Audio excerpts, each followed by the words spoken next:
Salam, hər vaxtınız xeyir. Bu gün mən sizə məzmun və forma haqqında danışacağam. Məzmun və forma nədir?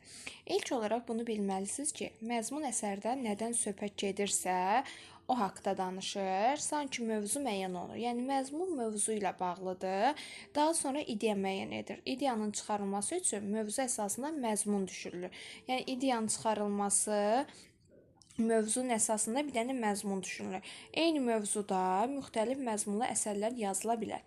Yəni bax, eyni mövzu ola bilər, amma məzmunları fərqli ola bilər. Məsələn, forma deyəndə əsərin daha çox janr xüsusiyyəti başa düşülürsə, məzmun deyəndə isə əsərin məzmun xüsusiyyətləri. Məsələn, sizə düşə bilər hər hansısa bir Qurbanəli bəy hekayəsi. Siz artıq onun məzmunu deyəndə hekayədə nədən danışılırsa, o onun məzmunudur. Forma deyəndə janr deyəcəksiniz, hekayədir. Məzmunla forma yadınızda qalsın ki, bir-biri ilə vəhdət təşkil edir, bir-birini izləyir. Deməli, biz məzmunla formanı gözləməliyik ki, əsər yazaq. Fərqli məzmunlara malik əsərlər eyni formada ola bilər. Bu nə deməkdir? Məsələn, biri götürür vətənpərvərlik məzmununda əsər yazır, biri də götürür dostluq məzmununda əsər yazır. Deməli, bunların forması hər ikisində də hekayə janrında yaza bilərəm. Yəni, hekayə janrı o demək deyil ki, ancaq vətənpərvərlikdən yazaram.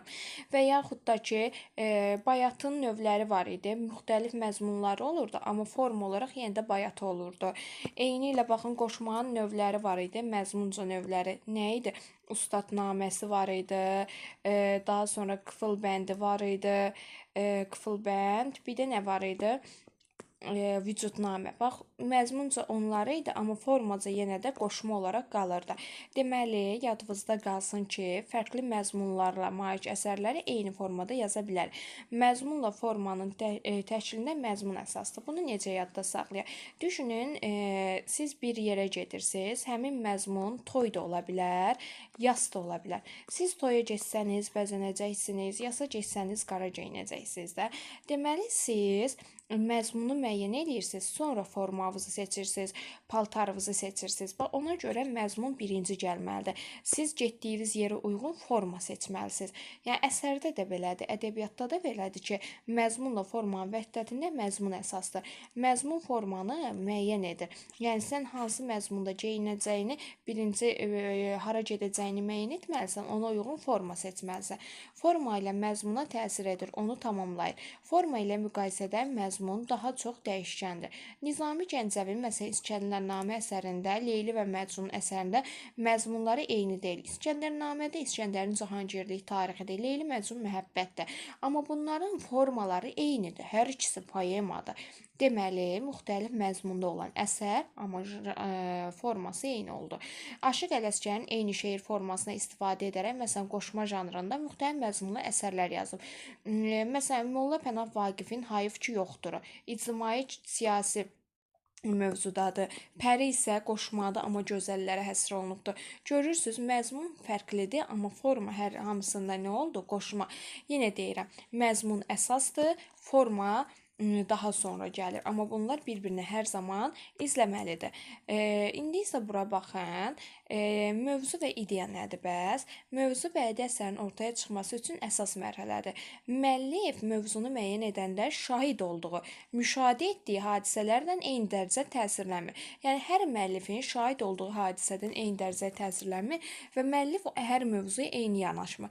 Deməli, bədii əsər mövzusu yazıcı tərəfindən dərk edilən olmalıdır. Dövr üçün səciyyəvi olmalıdır. Məsələn, 44 günlük müharibədə əsərlər yazanda daha çox bu müharibəyə həsr edirdilər. Yəni, dövr üçün aktual olan mövzu nədirsə, ona yazırdılar. Bədii əsərdə müəllif bir neçə mövzuda yaza bilər. Testlərdə düşə bilər ki, yalnız bir mövzu seçilər, bir mövzuda əsər yazılır. Xeyr, uşaq, bir neçə mövzu olur. Həmin mövzunun açılmasına kömək edən mövzu isə yardımçı mövzu olacaqdır. Nizami Gəncəvi, məsələn, Xosrov və Şirin poemasında əsas mövzu məhəbbətdir. Amma orada yardımçı mövzu da var. Burada əməkçi insan, insanın kamilliyə qovuşması yardımçı mövzu adlanacaqdır. Mövzu anlayışı tarixi xarakter daşıyır. Bir mövzu bir çox sənətkar müraciət edə bilər. Yəni, mövzu tarixidir. Bir mövzuya bir çox sənətkarımız müraciət edə bilər. Bədii əsərdə yazıcının qələmə aldığı həyat hadisəsi haqqında gəldiyi qənaət, çıxardığı nəticə, oxucuya təlqin etdiyi fikir ideya adlanır. Məsələn, Nizami Gəncəvinin İskəndərnamə poemasının ideyası ölkənin ədalətlə idarə olunmasının vacibliyidir. Bədii əsərdə mövzu onun ideyası ilə çox bağlıdır. Deməli, mövzu nə oldu? Dövr üçün aktual olan məsələdir, yazıçının dərk etdiyi bir şeydir, amma ideya isə çıxardığı qənaət, gəldiyi nəticədir. Siz hansısa bir mətni oxuyursunuz, deyirəm əsərin ideyası nədir? Siz oradan yəni nəticə çıxarırsınız da, ideyadır. İndi bura baxın, eyni mövzulu əsərlərin ideyaları fərqli ola bilər. Bu nə deməkdir? Düşünün, eyni mövzulu əsərdir. Mən dostluq haqqında əsər yazıram. Sən də dostluq haqqında əsər yazsan. Mən buradakı dostluğun möhkəmliyindən danışıram. İdeamı çıxaram ki, dostluğun möhkəmliyi, dostluq sınmaz, dost dosta arxadır. Amma sən yazdığın dostluqda dostuna arxadan zərbə indirib. Sənin artıq ideyan oradan çıxacaq xəyanətkarlıq. Demək, eyni mövzuda yazdığım ideamız fərqli oldu. Müxtəlif mövzulu əsərlərin ideyaları da eyni ola bilər. Bu nə deməkdir? Məsələn, mən yaza bilərəm vətənpərvərlik mövzusunda, vətənpərvərlik. Bir də yaza bilərəm dostluq mövzusunda.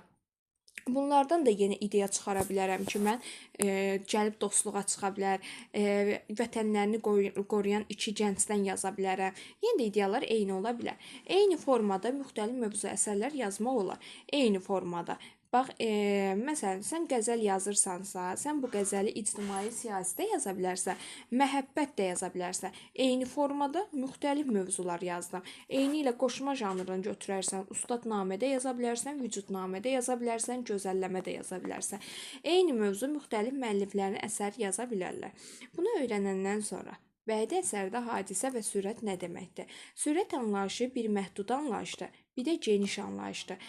Məhdud mənada əsərin iştirakçılarını göstərmək üçün işlədir. Məsələn, Hüseyn Cavidin İblis əsərini götürək. Orada Arif, Vasif, Rəna, İbn Yəmin, Elxan sürətləri müxtəlif sürətlərdir. Sürət sözü bəzən yalnız insan mənasında da işlədilmir. Sürət heyvan, əşya, təbiət mənasında da işlədilə bilər. Məsələn, bu zaman sürət sözü geniş mənadadır. İnsan mənasında məhdud mənadadır. Amma təbiəti, heyvanı, əşyanı bildirən sürət geniş mənadadır. İnsan sürəti nədir? Deməli, ictimai mühitdə təsvir edir, başqaları ilə münasibətdə olur insan sürəti, onun mənəvi xüsusiyyətləri, onun zövqü haqqında məlumat verir və insan sürəti özünü iki yerdə göstərir, fərdiləşmə və ümumiləşdirmə baxımından. Fərdiləşmə sürət o deməkdir ki, deməli, xarakterdir. Yəni fərd nədir? Mənim fərdi xüsusiyyətlərim mənim xarakterim olur. Amma ümumiləşdirmə odur ki, sənin tipin olur. Gəl indi baxaq. Deməli, burada başqalarına münasibətdə təzahür edən fərdi xüsusiyyət xarakter adlanır. Xarakter odur ki, hər insanın bir xarakteri var. O digər insanlardan fərqlənir. Amma ümumiləşdirmə o demək ki, bütün insanlarda ümumi xüsusiyyətlər toplanır bir insanın üzərində. Bu isə tip adlanır. Yəni xarakter bir şəxsi başqalarından fərqləndirən xüsusiyyətdir. Xarakter müsbət mənada işlədilir. Məsələn, Oqtay Eloğlu keçmişdi.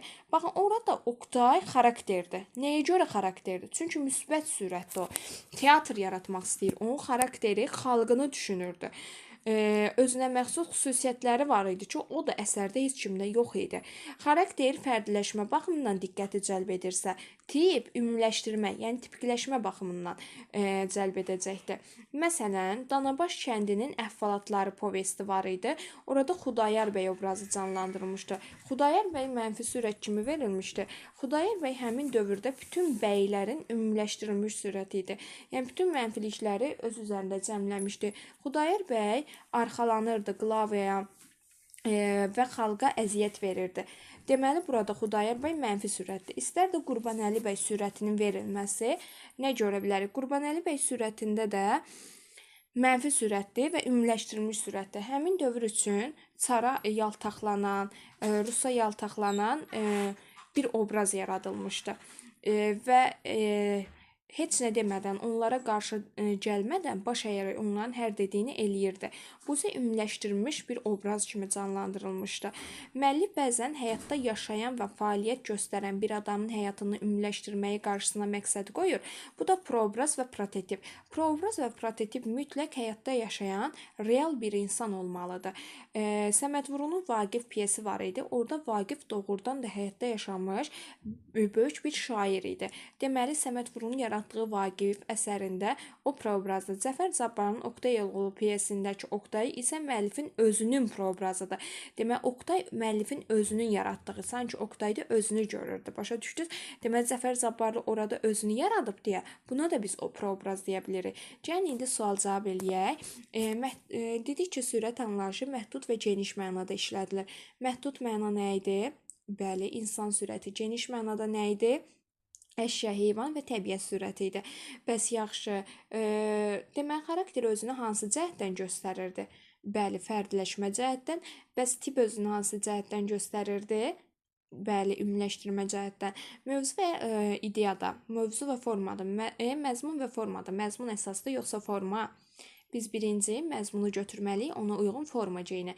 Bəs yaxşı, müxtəlif formada olan əsərlər eyni məzmunda ola bilər? Bəli. Müxtəlif məzmunlu əsərlərdən eyni ideya çıxa bilər? Bəli. Yəni çıxa bilər. Məzmun və forma vəhdətdədirmi? Bəli. Proobraz və prototip nədir?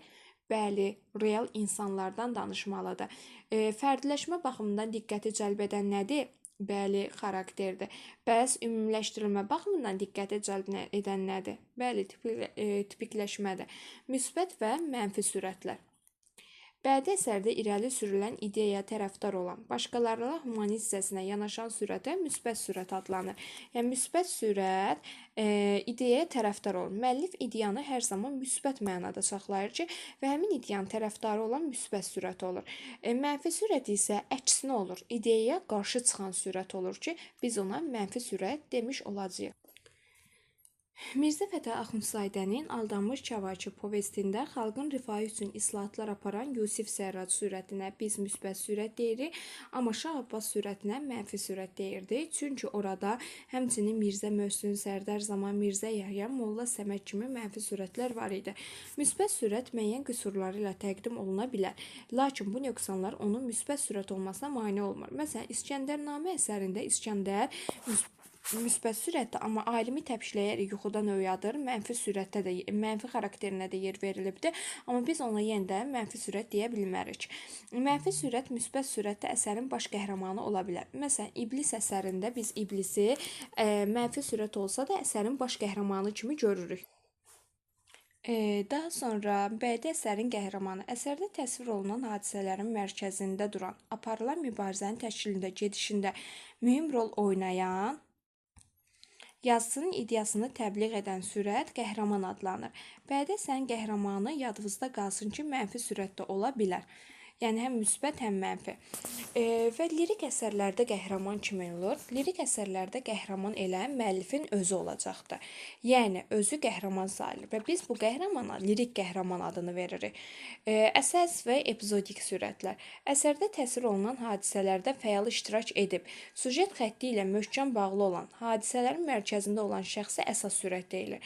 Epizodik sürəti isə əsərdə çox az görünən, əsərin ideyası ilə bağlı olmayan sürətə epizodik sürət demiş oluruq.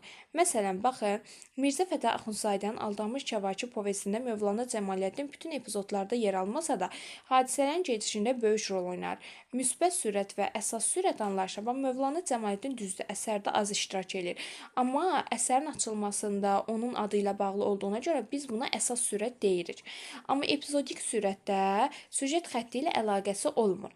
Məsələn, Anamın kitabı əsərində Mirzə Həsən var idi, dəftərdar. O epizodik sürət ola bilər. İrəcimli əsərlərdə epizodik sürətlər çoxdur. Portret və Əfəl-Ruhiyyənin təsviri. Bədii əsərdə sürətin xarici görkəminin sözlə ifadəsi portretdir. Məsələn, Anamın kitabı əsərində biz onların portretlərini yarada bilərdik ki, qardaşların hər birinin portreti və portret yaradılmaqla onların geyimi, xarici görünüşləri yaradılır ki, bu da oxucuda sürətə qarşı ya rəğbət, ya da nifrət yaradacaqdır. Daha sonra bədii əsərdə sürətin müəyyən anlarda keçirdiyi əffar-ruhiyyə, onun nigarançılığı, xoş anlara verilir. Belə əffar-ruhiyyə təsviri deyilir. Əffar-ruhiyyə təsviri böyük əhəmiyyətə malikdir ki, irəcimli əsərlərdə əffar-ruhiyyə daha çox olur. Peyzaj bəs nədir? Peyzaj təbiət surəti deməkdir. Peyzaj fransız sözü olubdur. Ölkə, məkan və yer. Bunu kompozisiyada da demişdim. Təbiət təsvirlərinə yer verilməsidir. Əşya surəti bədii əsərdə qeyri-insani varlıqların əlamətlərinin ümumiləşdirilmiş şəkildə verilməsidir. Əşya surəti anamın kitab əsərində kitab surəti var idi. Ona artıq biz deyirik əşya surəti. Yəni burada surət haqqında dedik. Dedik ki, bədii əsərdə hadisə və surət. Surətin özü dedik neçə hissədən ibarət olur? Surət sözü dedik neçə hissədən ibarət olacaq? Məhdud mənada, bir də geniş mənada işlədiləcək. Deməli, məhdud mənada işlədilirsə, buna deyirdik insan surəti. Amma geniş mənada işlədilən surətə dedik ki, nə olacaq? Heyvan, təbiət, bir də əşya surəti. Bəs yaxşı, dedik ki, xarakter nədir? Başqalarından fərqlənir. Nə üzrə götürürdü? Fərdiləşmə. Bəs yaxşı, tip nə idi? Tipin əsasda götürürdük. Ümumiləşmə əsasında götürürdü. Prototip və yaxud proobraz. Bunlar kim idi? Bəli, real həyatda yaşamış. Hansı əsərlərdə biz prototip görürdük? Vaqif əsərində, Səməd Vurğunun və yaxud da Cəfər Cabbarlının hansı əsərində? Elə Oqtay Eloğlu. Orada Oqtay kimin proobrazı idi? Bəli. Cəfər Cabbarlının elə proobrazı kimi yaradılmışdı. Daha sonra gəldi qəhrəman, müsbət və mənfi qəhrəman. Müsbət və mənfi qəhrəman əsərin baş qəhrəmanı ola bilər? Bəli. Bəs yaxşı, mənə deyin görüm, mənfi qəhrəmanlardan hansı əsərin baş qəhrəmanı idi? Bəli, İblis əsərində biz bunu keçmişik. Mövzu və formadır. Mövzu əsasdır, yoxsa forma? Bəli, mövzu əsasdır. Bəs bunlar vəhdət təşkil edirmi? Bəli, bunlar vəhdət təşkil edir. Bəs yaxşı, mənə deyin görüm. Müxtəlif məzmunlu əsərlərin ideyası eyni ola bilər? Bəli, ola bilər. Bəs yaxşı, yazıcı tərəfindən dərk edilən dövr üçün aktual olan nə idi? Nə idi? Bəli. Nə idi? Məzmun. Yəni, mövzu. Bəs yaxşı, gəldiyi qənaət, çıxardığı nəticə nə adlanırdı? İdeya adlanırdı, bəli, əla. Daha sonra dedik ki, əsas sürət, bir də hansı sürət var idi? Epizodik sürət. Dedim, Mövlana Cəmaləddin hansı idi? Əsərdə az görünsə də əsərin ideyasını açır deyə əsas sürət. Epizodik sürət hansı əsərlərdə daha çox olur? Bəli, geniş əsərlərdə. Əsərin ideyası ilə əlaqəli olur, süjet xətti ilə bağlı olur. Bəli, süjetlə bağlı olmurdu. Prototip bəs nəyə deyilirdi? Bəli, dövr üçün aktual olmalıydı. Dövrdə yaşamış, həmin dövrdə yaşamış, müəyyən bir dövrdə yaşamış real şəxs olmalıdır. Bəs portret nə idi? Xarici görünüş. Bəs əhval-ruhiyyə? Əhval-ruhiyyə nə idi? Daxilimiz. Əşya sürətinə nə deyə bilərik? Nə deyə bilərik? Anamın kitabı əsərində elə ananın kitabını biz əşya sürəti kimi deyə bilərik. Ümumiyyətlə bu qədər. Sağ olun, salamat qalın.